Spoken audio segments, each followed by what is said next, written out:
Hi, this is Bastiaan, and today we're going to take a look at blockade positions in chess, and also we're going to take a look at the concept of wasting moves in chess. Now, the most practical example of wasting moves is Zugzwang, where we force our opponent to make a move when there are only bad moves left. But we can waste moves whenever we want, and there are other reasons to waste a move. It may be that you're just waiting for your opponent to decide on an attacking strategy, while you may waste a move keeping the option open to castle kingside or queenside, depending on your opponent's attack. Or perhaps you want to waste a move because you have no idea how to continue an attack yourself. Perhaps you want to waste a move to gain time, or it may be because of a psychological effect. I've had it happen many times that I play a waiting move and my opponent blunders right after because he wasn't expecting the move or was thrown off guard. Also, stronger players may play waiting moves in order to get their opponent to play mistakes or to let the game evolve to a different position, and this is exactly the aspect that we're going to see today. So I'm playing a 1750 rating opponent, playing white. Game starts with d4, and we're seeing c5, the Benoni. I play d5. Now there are other possibilities as well, of course. If pawn takes pawn, I'm losing a central pawn for a flanking pawn. And after e5, black can take control of the center and attack my pawn right away, and I will need to make uncomfortable moves like bishop to e3 in order to hold on to the pawn, or perhaps even b4. It's all possible, but I don't like this playing style. So after c5, I play d5, and now of course I have moved a pawn twice in the opening, and this pawn has become overextended. Black plays e5, and this is the pawn thrust variation of the Benoni. Now I could take en passant, pawn takes pawn, but then after pawn recaptures, we can see that black has two pawns developed. White has developed nothing at all. So again, I really don't like this variation either. And I don't capture en passant, and I play the blockade variation of the pawn thrust Benoni. Well, the blockade variation is actually e4, but the game is going to transpose to that move anyways. So c4 in the spirit of the blockade. Normally e4 is the book move, which serves more or less the same purpose.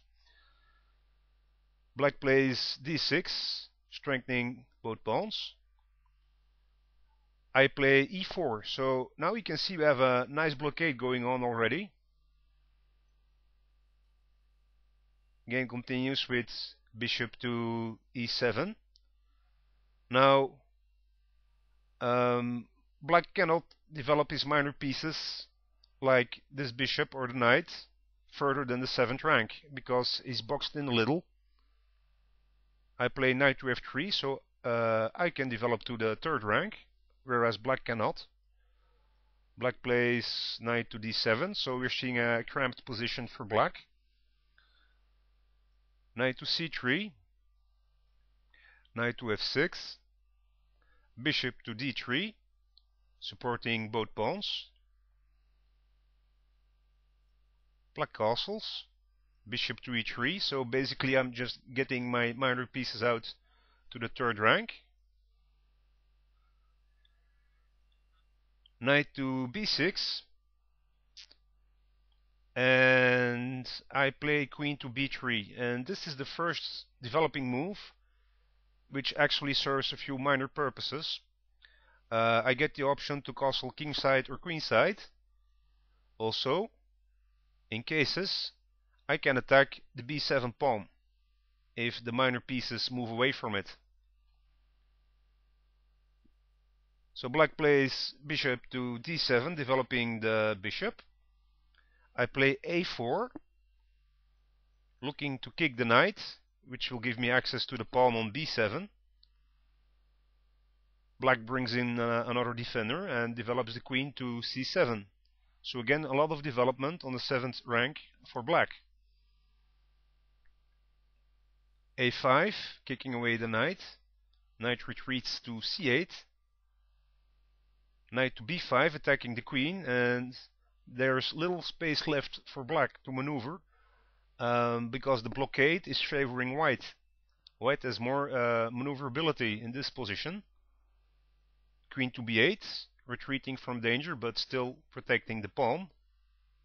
So I castle kingside. Black tries b6 in order to break the blockade.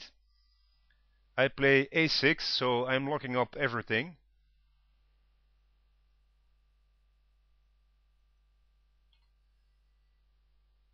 And keep in mind that at any time black can try bishop takes knight, but then he will lose the bishop pair, and the queen will simply take over the role and keep the blockade strong.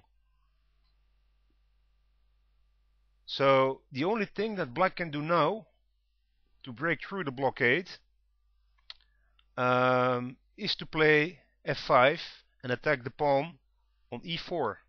So therefore this knight has to move. None of the other pieces are actually able to move. So this bishop is locked in, rook is useless. This bishop can take, but queen can recapture. And none of these pieces can move at all, so unless they want to be captured.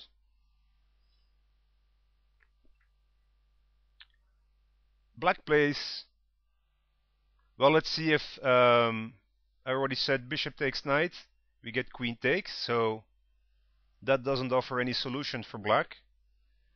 What black should play probably is knight to g4, gaining tempo on the bishop, an attack on e3, and opening the f-file for a pawn move, pawn to f5, undermining the weak pawn on e4. So that's the move I'm expecting. It's going to have to be played anyways. Black instead plays king to h8.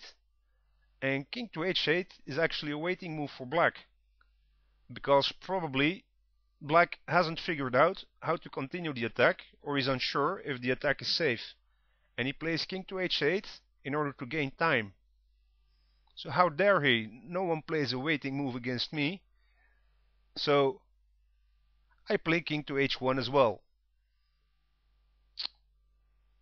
Now finally black plays knight to g4, the expected move. So the bishop retreats. And now black plays g6, and the point of the g6 move is to support the f5 pawn break even further. So I kick the knight, knight retreats. This is uncomfortable for black because now the pawn move has been prevented. So I'm going to help out black a little bit more and play another wasting move, king to g1. Black plays knight to e8, so this opens up the bishop diagonal again, allows f5, the main attacking idea for black, and in some cases allows knight to c7, where he can trade off the knight. So I play king to h1. I'm awaiting black's attack. Black plays f5, very predictable, trying to crack down on the blockade. King to g1, another waiting move. So pawn takes, bishop recaptures, bishop goes to f5, bishop takes bishop, and pawn recaptures. So because I played so many waiting moves, black has improved his position and now has two pawns that are no longer locked in. I play king to h1, another waiting move. Black plays e4, attacking the knight. So the knight has to move. Knight goes to g5, protected by the bishop.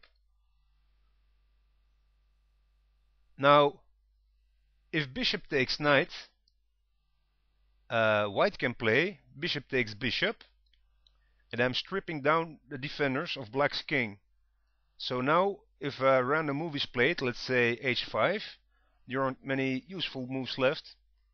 I can play queen to c3 check, knight can block perhaps, bishop takes check, king to g8, queen g3 check, king to f7, queen to g7 check, king to e8, queen to g6 check, king to d7, queen takes pawn check, king to e8, queen e6 check, knight blocks, queen takes knight mate. Now, of course, it doesn't have to be this variation, and it doesn't have to end in mate. But after bishop takes knight and bishop recaptures, let's say there's a huge threat for a check against black with an extremely strong attack for white. So taking on the knight at this point is probably a mistake. And black doesn't do so. Instead, he plays knight to g7, adding another protector for the king. I play king to g1, a waiting move. Black plays e3, and black is playing some tactics now. He's attacking the pawn, attacking the bishop, and sacrificing the pawn in doing so. So I recapture the pawn, but the pawn wasn't wasted. Black now plays f4.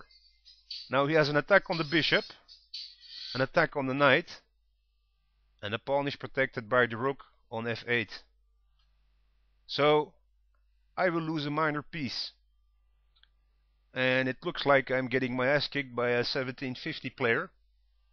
But actually, it isn't so. I know very well what I'm doing with wasting moves at this point. I play knight to e4. Black plays pawn takes bishop, so I'm losing a minor piece. And I recapture the pawn. So black can continue to trade down pieces, but let's see where it ends for black. If rook takes rook, rook can recapture immediately. So I'm getting my rook back into the action, whereas black's pieces are unable to move. Rook, queen, and knight are locked in by the blockade. Possibilities for black, or perhaps knight to e8, which will lead to queen to c3 check, knight blocks, rook to f7, and again we have a huge threat on the enemy king. So moving the knight looks like a bad idea. So that one is out as well. How about the bishop? If bishop moves, it's checkmate right away. So black's position is very poor indeed. And he doesn't trade off the rooks because it will lead to a winning attack for white. Instead, he plays rooks to the 8, keeping the rook to defend the 8 rank against possible attacks. I continue with queen to c3. This pins the knight. Rook to e8. Again, there are no good moves left for black. Rook to f7, so we're seeing the same attack.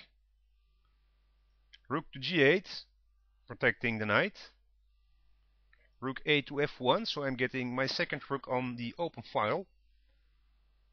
Bishop to f8, adding another protector. Knight to g5, knight to e7, and now it's all over for black. It doesn't matter how many pieces he brings into the defense. Rook takes on knight on e7, and of course it cannot be recaptured because if bishop takes, I have a smarter mate with knight to f7. So I'm getting my piece back now, and there's not much that black can do. Black tries h6 to try and chase away the knight, but after rook to f6,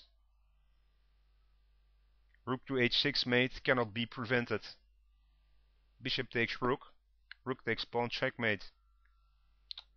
So I hope this gave you some ideas on how to use blockades and what the purpose is of wasting moves.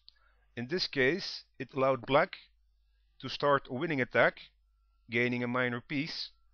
However, It left his king more unsafe, and the minor piece wasn't enough compensation to prevent against the checkmate. So I hope you enjoyed watching this video. Thanks for watching and have a great evening.